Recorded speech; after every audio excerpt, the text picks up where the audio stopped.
Mr. Secretary, one final question. Obviously, you know that there is a concern in the public about a double standard that is applied to protest, sometimes protest that turns violent. The president, when he came into office, issued pardons to the individuals that attacked the United States Capitol, including those individuals who beat savagely police officers. You have deployed the National Guard and readied Marines in a way that many people think is unnecessary given the state and the local resources. So maybe let me ask the question this way so that you can assuage people's concerns that there is a double standard. The National Guard was deployed here on January 6th, and that was a decision made by the Department of Defense. Do you support that decision? Do you believe that that was the right decision to deploy the National Guard to defend the Capitol on January 6th?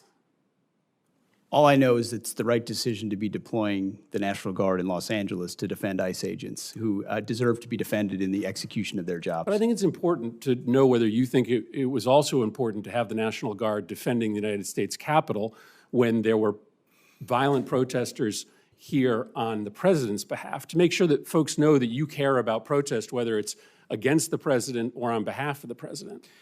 Senator, I was in the Washington, D.C. National Guard when that happened and was initially ordered to go guard the inauguration of Joe Biden. But because of the politicization of the Biden administration, my orders were revoked.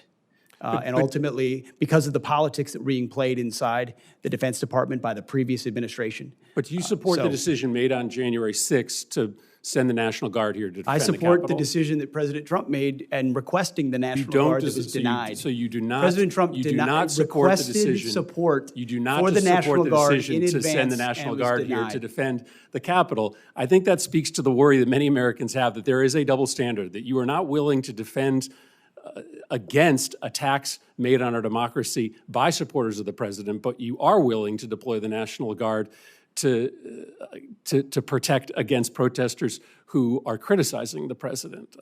That's not how our taxpayer dollars are supposed to work. They're supposed to be used to defend the United States, no matter the nature of the political affiliation of the protesters. Thank you, Mr. Chairman.